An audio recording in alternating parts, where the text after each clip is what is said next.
Hello, everyone, and welcome to our webinar co-hosted with the Institute for Citizens and Scholars, From Youth Served to Youth Led, How to Build an Intergenerational Team for Impact. Very excited to have you all here today with us, and we are going to be getting started just about now. So before we begin, my name is Charlotte Steinecke. I'm representing the Afterschool Alliance on this webinar. I wanted to go over a couple of housekeeping tips just before we get started in today's conversation. So first of all, thank you very much for joining us. Please introduce yourself in the chat and let us know where you are joining from. Remember to change your chat box setting, to everyone so that not only panelists, but all others can see your comments. And we are going to begin shortly. As a reminder, this webinar is being recorded and will be shared with all of our registered attendees, including the resources referenced in the presentation. So we will also be recording our breakout rooms today. So if you choose to come on screen and to share some of your thoughts, please keep in mind that you are being recorded so that we can revisit these conversations and deliver learnings to the rest of our teams. We're expecting to have a full webinar room. So if you have a colleague who would like to join after the room has reached capacity, we are live streaming this presentation on Facebook, and we will insert the link into the chat box. And with that, I believe I can pass it to Jean Marie Halleck over at Citizens and Scholars.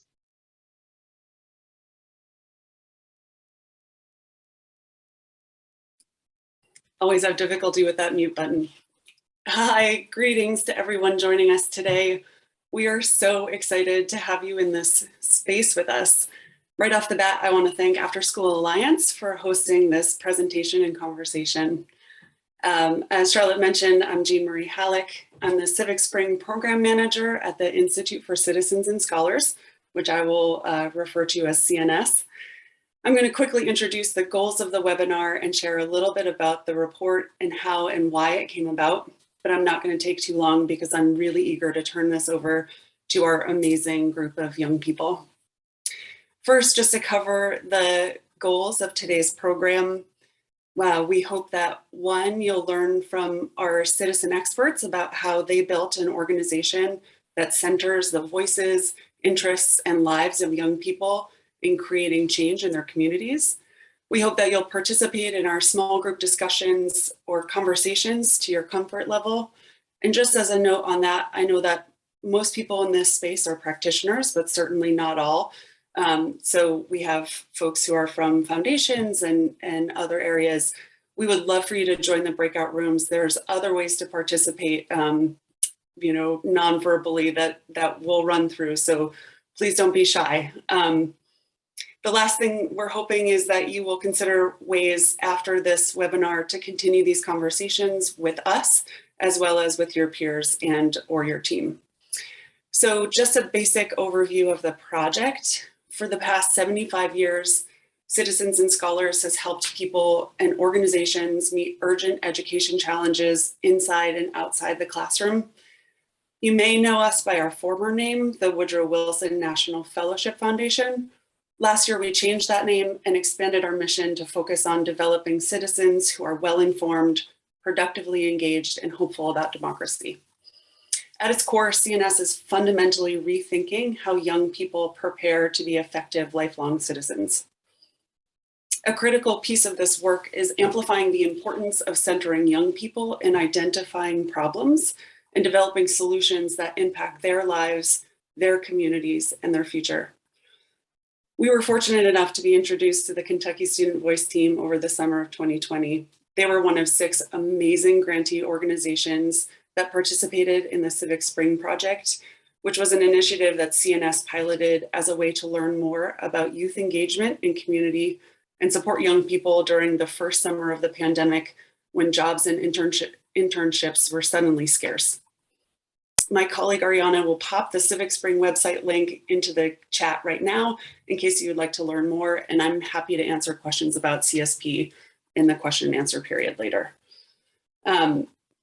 One of the big lessons that we learned from Civic Spring was that there's a fundamental lack of resources for those who want to form and sustain meaningful youth-led and intergenerational programming and organizations.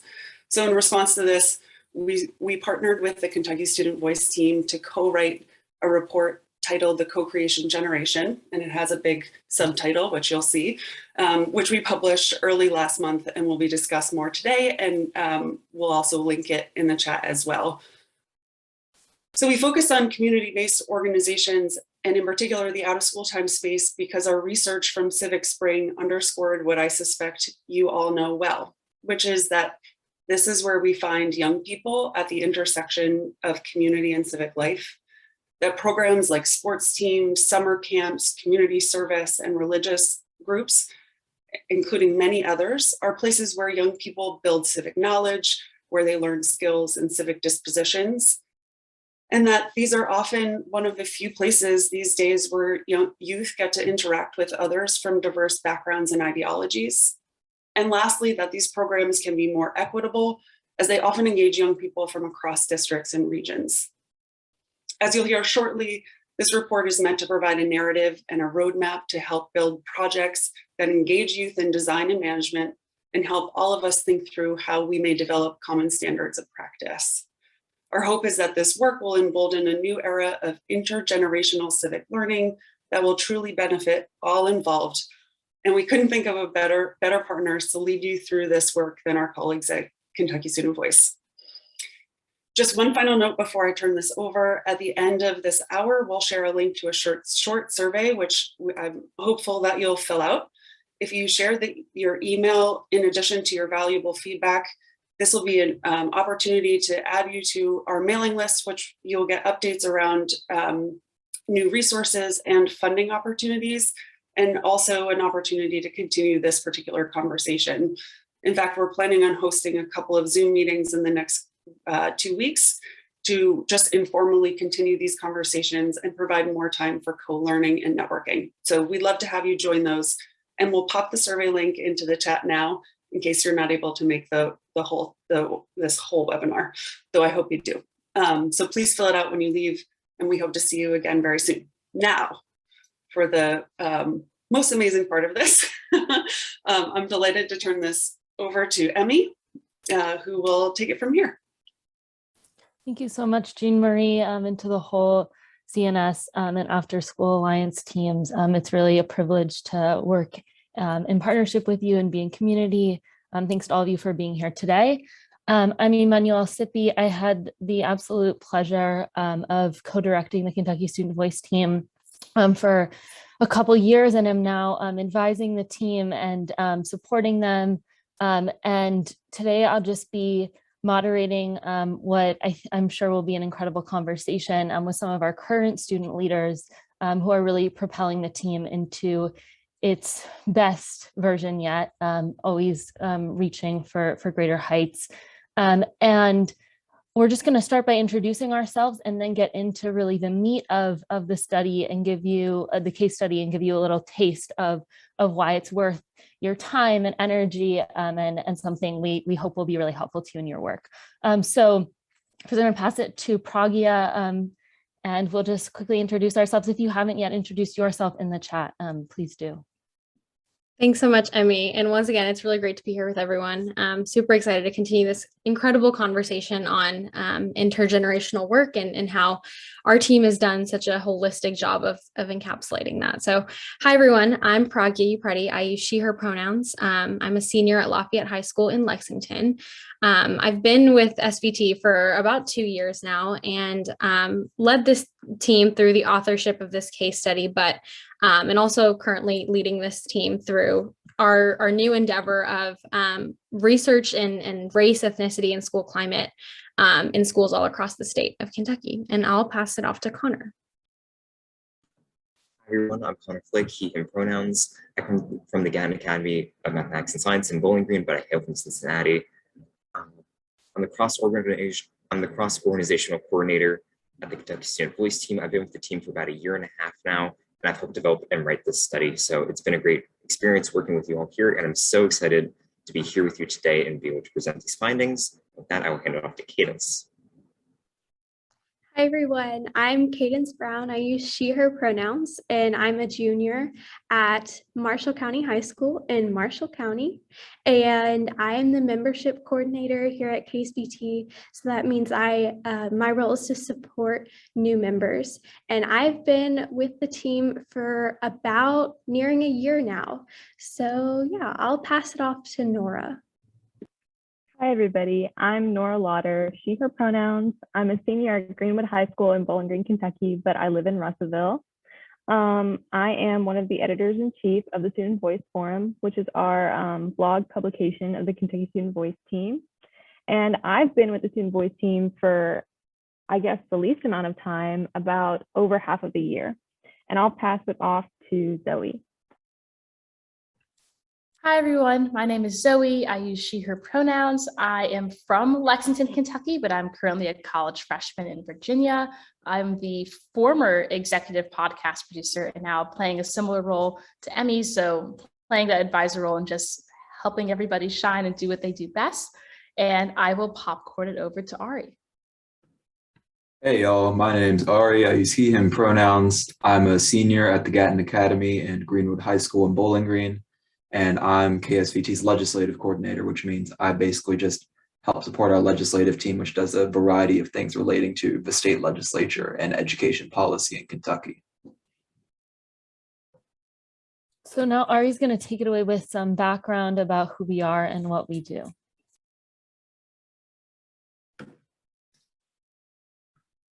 So rather than just launch straight into who we are, it's probably best to start with who we are now, because KSVT has been growing at a pretty radical pace since we established ourselves in 2012 as part of an adult-led organization called the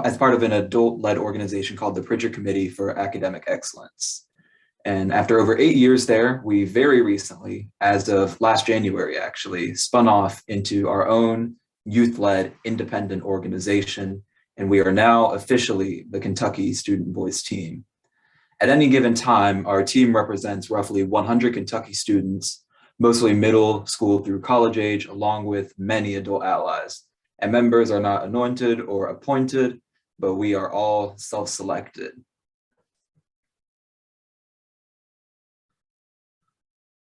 So the mission of the Kentucky Student Voice team is admittedly a lofty one.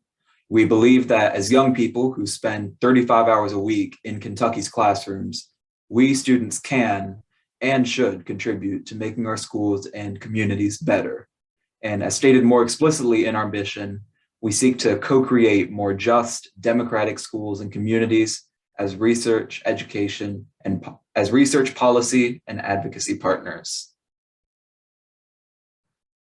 So at the heart of everything we do is just listen to other students. Because we consist of only 100 or so young people, we know our members cannot themselves possibly represent the entire Kentucky student experience. So this is why one of our key strategies is to reach out to other students from all backgrounds in the form of student-to-student interviews and roundtable discussions, like one we conducted with recent immigrants in Louisville High School, as pictured here on this slide. This means talking to the handful of minority students about race in a mostly white rural school. This means visiting students at the Kentucky School for the Deaf and talking to students there using sign language interpreters. And this means listening to students who are homeless describe what it's like to try to do well in school when they're worried about where they're going to be sleeping the next night. And this means that we are serious about amplifying and elevating the voices of students who are least heard in our schools. What we do with those voices and stories is we collect and share them across numerous platforms, from social media and blogging to op-eds, policy reports, and to presentations like this in Kentucky, as well as across the country. And to give you a better idea, since we've started about 9 years ago, our crew of primarily teenagers has been responsible for over 75 published newspaper columns, 175 local and national presentations, 13 policy research reports, 3 state capitol rallies, changes to 3 state laws, a blog forum, a podcast, and an amicus brief to the United States Supreme Court, and even a book. And while the report we co-wrote with the Institute for Citizens and Scholars details our internal challenges and triumphs over the last 9 years as we move from a program of an adult-led organization to a more fully youth-led one. We can distill some of the broader common elements behind our success to the core.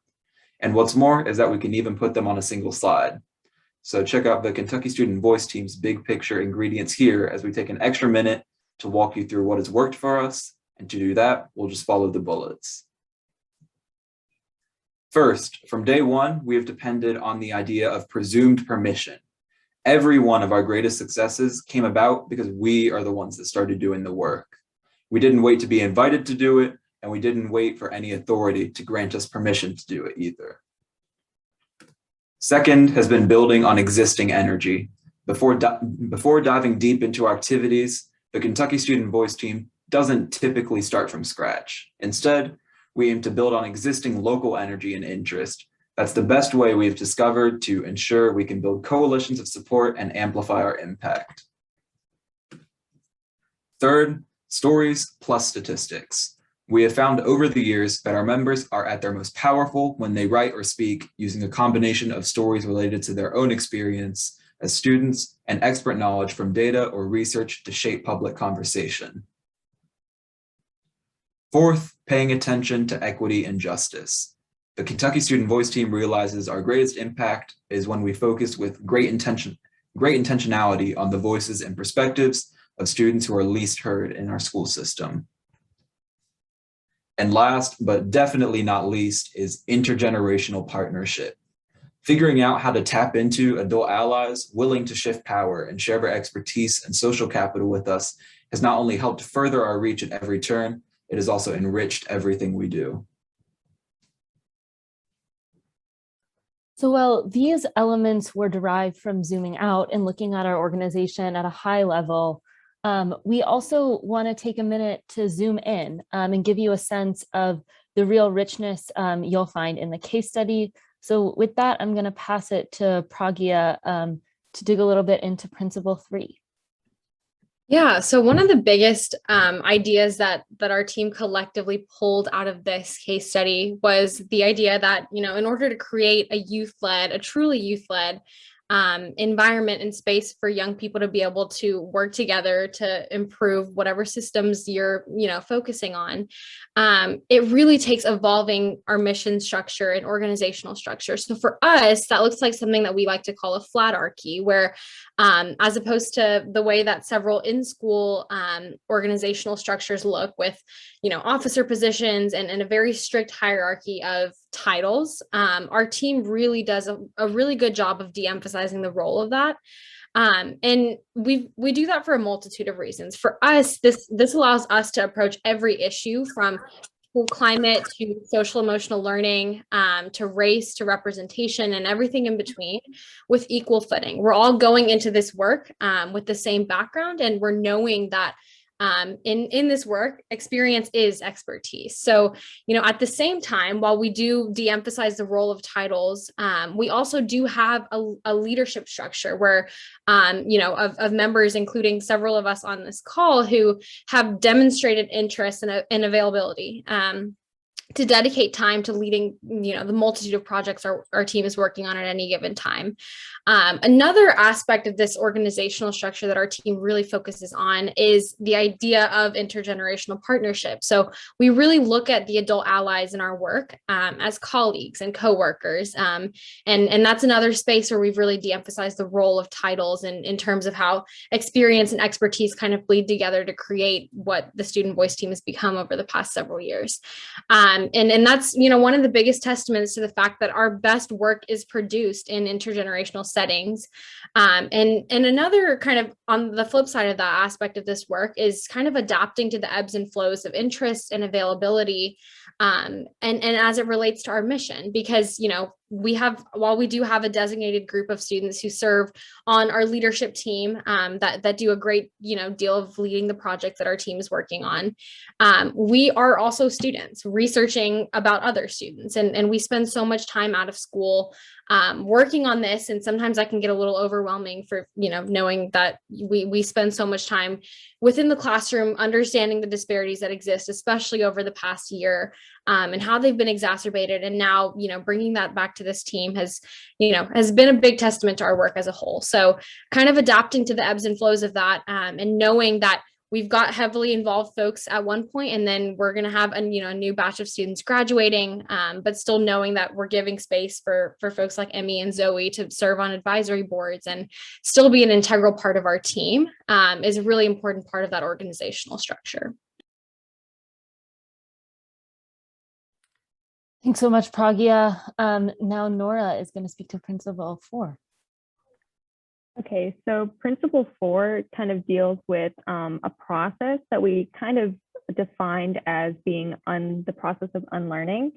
While we were drafting what we were going to include in our case study, unlearning was a process that we realized we had to go through in order to achieve the partnerships and the engagement that we have. As you can see on the slide, it comes from a place of misunderstanding what youth-led truly means and what young people can have in terms of power. In my experience, personally, when I joined, unlearning was almost the same as learning to me. It was an entirely new experience.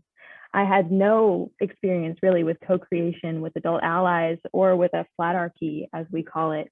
The idea of presumed position was admittedly very unfamiliar.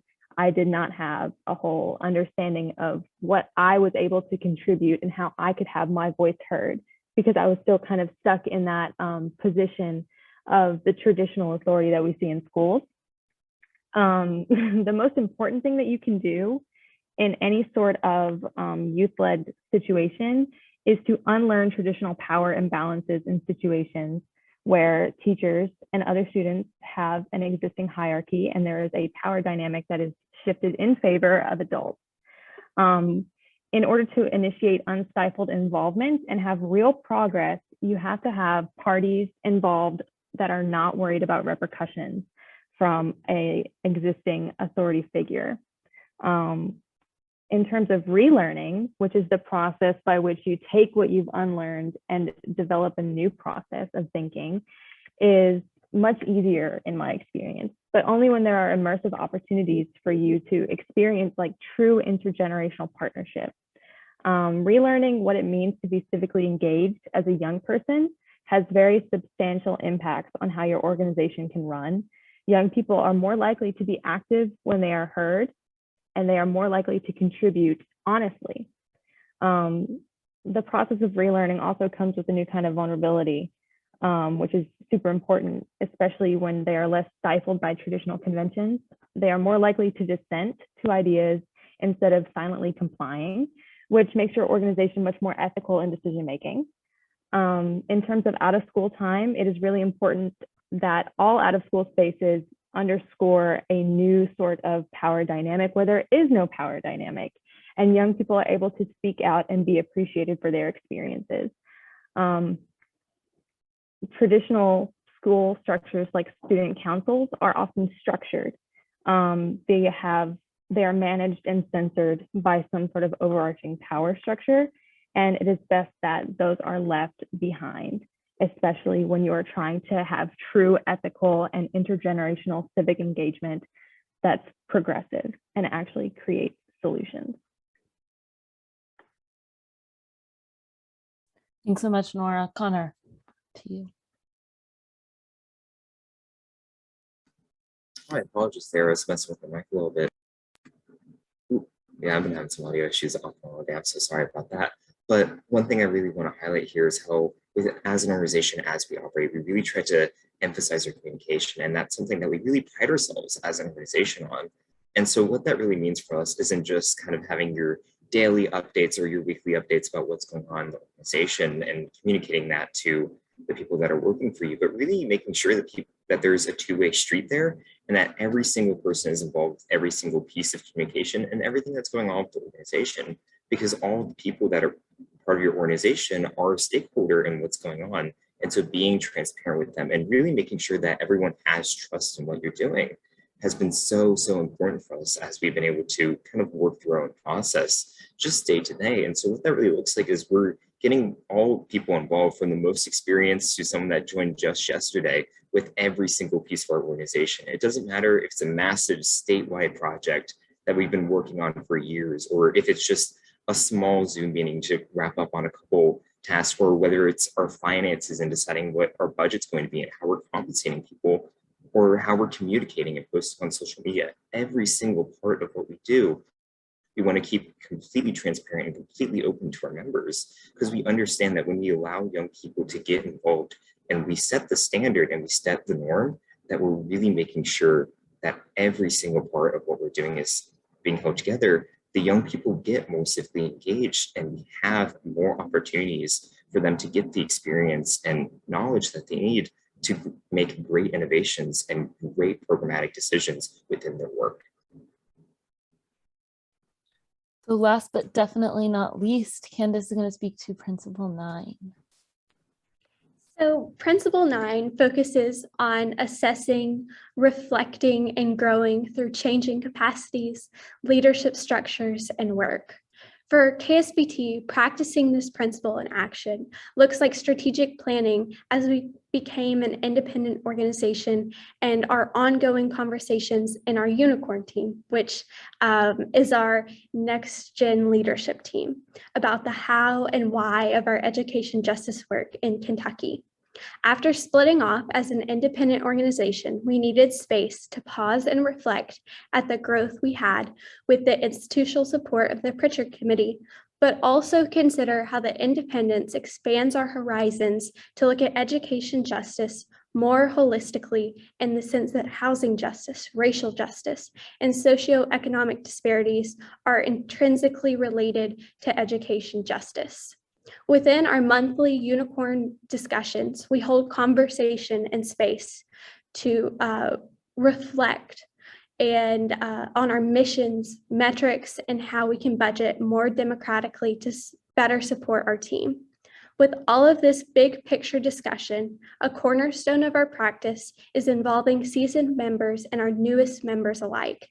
The experiences of youth in Kentucky and the ideas of youth changemakers are diverse, and therefore our internal discussion needs to have a full range of voices, just as we advocate for in the state as a whole in large legislative campaigns and research studies.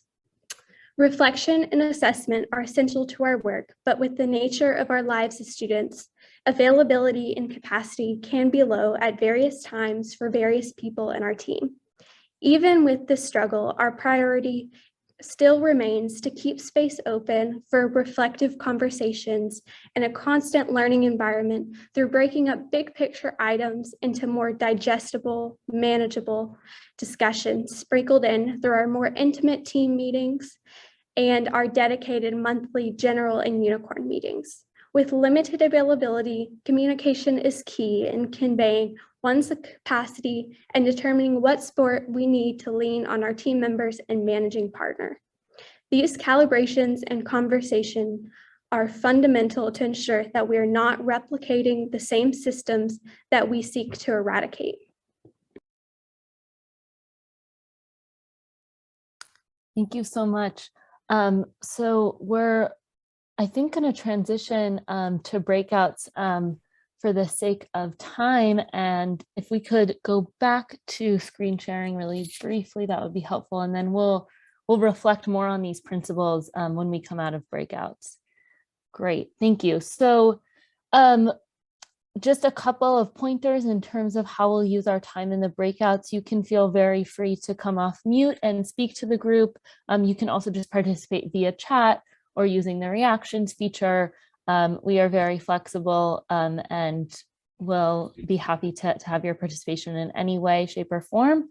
And I think we're going to head in there. Your facilitators will guide you through what should be a wonderful conversation. We hope your breakouts went well. Thanks so much for sticking with us. Gonna jump into a little reflection here. I'm curious if we want to start with anyone just providing a nugget that came out of their conversation that they might want to share back with the group. I'll just really quickly jump in and say that a comment that was kind of made towards the end of our discussion was this idea that, you know, young people we're growing up in an environment that's plagued with simultaneous crises. And I think doing so with intergenerational partnerships almost distributes that weight. And I think that's really important, especially in this work, when we realize how much time and commitment goes on outside of school, and the weight that comes with that as well. And I think, you know, doing this with this team has looked like a lot for me. But I know for organizations all across the country, it looks very different as well. So just wanted to put that out there because I think that's a really, you know, important way of kind of framing this idea of working in context beyond generations. Yeah, thank you so much for that, Pragya. And as my breakout room got cut off, I was saying that like something as small as calling adults by their first names starts to level out and redistribute power in really important ways. If people are like really overwhelmed and looking for a place to start, even something as small as that, which Rachel, our co-founder and managing partner, you know, takes the time to continuously remind people of, does really, really matter. Connor, I'm curious if you want to share, just by way of bringing so many of these threads together, why you think youth-led engagement is so powerful.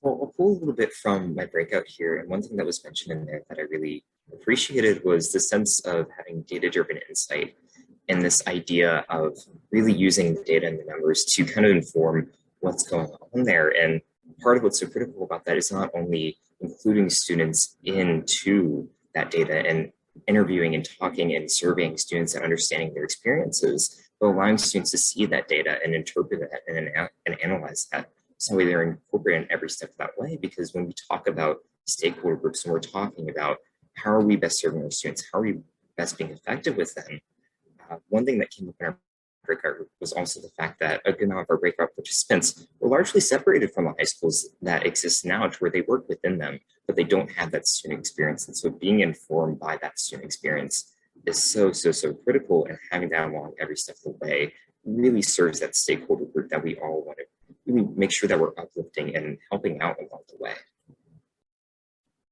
Absolutely. And as you were saying that, it made me think back to a question in my breakout of like, not only having youth co-create programs and participate in them, but shape and co-create a culture and a vision of an organization feels like a big leap.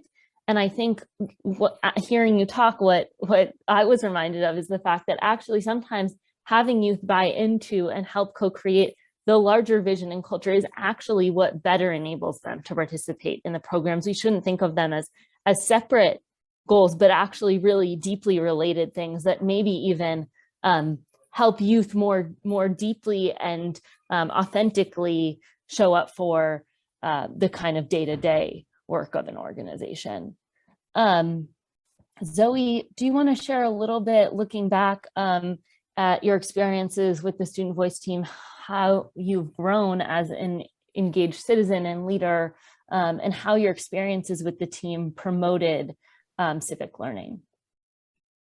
Yeah, I'll also do a little throwback to my breakout group. We talked a little bit about how so much, I think, of what limited our, or the group's civic involvement when we were younger is just that there are a lot of static ideas around, first of all, like who can even be involved in civics, but also what it means to be involved in civics. And that's a mindset, I think, that was then transformed during my time at the Kentucky Student Voice team, because I had a lot of very static views of like, I can be civically involved once I turn 18 and I can vote, and that's basically it. But it took actually interacting with the Kentucky Student Voice team and learning how intertwined civics and education are to realize that anybody can be civically active, and that can come in a lot of different forms. For me personally, I was a part of the Kentucky Student Voice team for a while, and I was, vibing with the presentations and everything. But I actually went up to Rachel at some point and was like, hey, like we have a blog, why don't we have a podcast? And I was very much expecting to hear like oh, that's such a great idea, Zoe. And you can go through these 10 million avenues of bureaucracy to try and establish that. But she's like, no, we're going to have a meeting with, the core leadership of the team. And everyone was like, yeah, what the heck, we'll try it out. And I love that attitude about the team of how civics can really be accessible to anybody, that there are a lot of different ways for all of us to plug in. And that's something that I know has transformed my view on what it means to be civically engaged, and also how to bring in a wider array of different kinds of young people into this work, because not everybody can go and testify in front of a legislative session. Not everybody can come and present to a group of educational practitioners like this.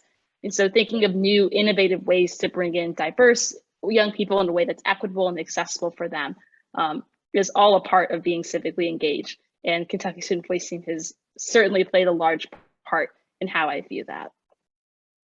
Absolutely.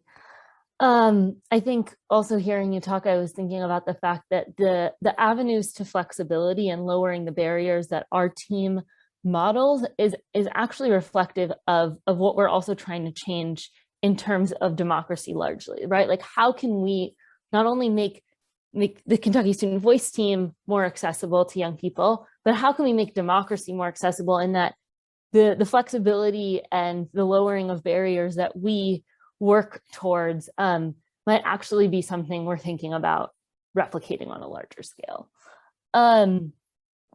So we have a question in the chat. What are types and methods of data gathering and surveys that work with youth voice? Can we share a little bit more about this? Does anyone want to jump on that? Maybe Pragya, you could speak a little bit to the current survey project and how that draws on past work too. Yeah, absolutely. So I will say that surveys are an integral part of our team. I think that's the quickest way to get a pulse of how students are feeling about a certain issue going on, whether it be within education or beyond that. But beyond that itself, I think there's also a lot to recognize about how our team has specifically done a really great job with this of really being intentional about this divide between quantitative and qualitative data. So over the past year and a half, our team really embarked on this massive project that we called Coping with COVID, which was kind of an adaptation to our school climate audits that we would conduct in person. But this was a survey that we'd sent out, and it garnered, thousands of responses from all 120 counties of the state, essentially assessing the social, emotional, and learning impacts of students throughout COVID. And when our team really, embarked in the whole analysis process of this, we split up into qualitative and quantitative teams. But, to me, that felt a lot more than just two teams working on two different parts of the research. It felt like we're taking these statistics, but we're also taking these narratives and using them both to equally shape policy. And for us, that looks like a lot of things. So coping with COVID was one really integral part of our school climate and social emotional work. But right now, our team is also embarking on a really similar process, kind of focusing on race and ethnicity in the classroom, and framing our messaging surrounding that and how that's really picked up speed in various legislative spaces across the country.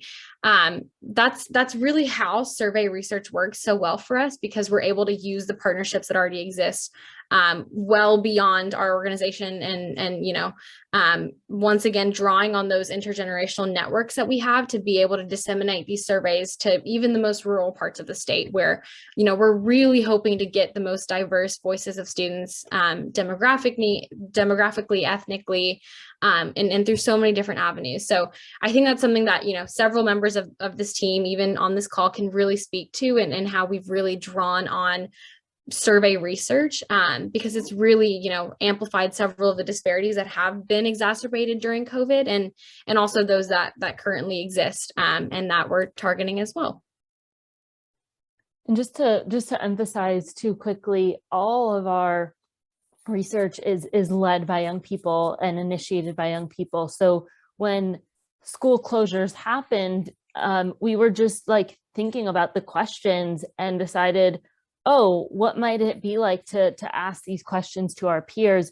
On a large scale, on a small scale, it comes from a really natural, intuitive process. It's not somebody giving us an assignment and saying, hey, research this. It's us going out and then working in partnership with adult researchers and others to make something like this happen. I think it is important that when we can use surveys so much sometimes to mean lots of different things. So we do want to emphasize that there's really powerful ways of using them, and at the same time ways to go deeper in terms of when schools might use a survey and then never share that data back with young people to get a pulse check on something, or an after school program itself might, we want to push them and we push ourselves to do a little bit more than that. Just in our last minute, I'm curious if Connor, you want to share just a last reflection about how you recommend the out of school time field approach developing a youth-led culture. So when we're really talking about approaching this and going almost from that 0 to 100 stance of having no youth in your leadership to really making sure that you're youth-led and youth-partnered, some of those first steps are really just sitting down and having the conversations with the youth that you're serving, and really just making sure that when you're talking about being youth-led, that you're starting with the youth, because those are the people that, when you do get to the youth-led point, are going to be running your organization and making decisions and really making sure that what you're doing is the greatest thing that your organization could possibly be doing at that time. As we're coming on the last minute, I'm going to take over a bit here. I'm actually going to ask Cadence Brown to ask the question from Alex, which is, what issues does your generation want us to act on now? So there's a wide range of issues, but some that come to mind are probably making out of school time spaces more accessible for diverse youth, such in regards to race, location. So rural areas are sometimes harder to access, and the students might have a bit harder time getting involved with organizations that are maybe primarily urban. So it's a huge issue to make sure that students have accessibility to your out of school time organizations. With that, I know I have to pass it back to Jean Marie, but just thank you so much to all the Kentucky Student Voice team members and all of you for being here. We're really open to further conversation, and Rachel will drop her contact information in the chat. You can also reach us through Citizen Scholars and Afterschool Alliance. Highly recommend that you dig into the report, and we're really happy to engage in further conversation too. Thank you all so much. This has been an amazing hour. I really appreciate it, and I really appreciate all of the participation from folks who I know are really busy in a really busy time of the year. So yeah, much appreciation to you all. My last sort of plug for this is that we absolutely want to continue this conversation and engage young people and adult practitioners and folks from across the geographical spectrum. So please take a minute to fill out our survey, which will be popped in the chat. Once again, it should take less than 5 minutes. So hopefully you have just a couple of minutes to spare.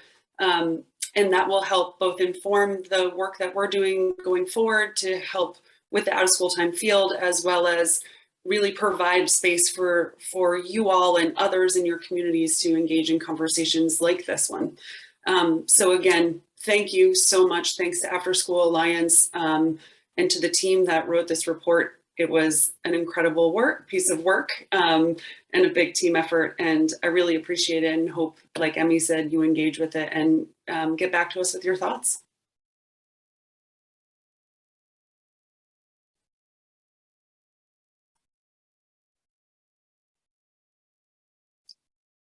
And I think that's it. Goodbye. I was just about to jump on. Thank you so much, Jean Marie. I really appreciate it. Thank you so much to our wonderful youth panelists and youth moderators, the entire Kentucky Student Voices team, citizens and scholars, and all of you here participating in this conversation.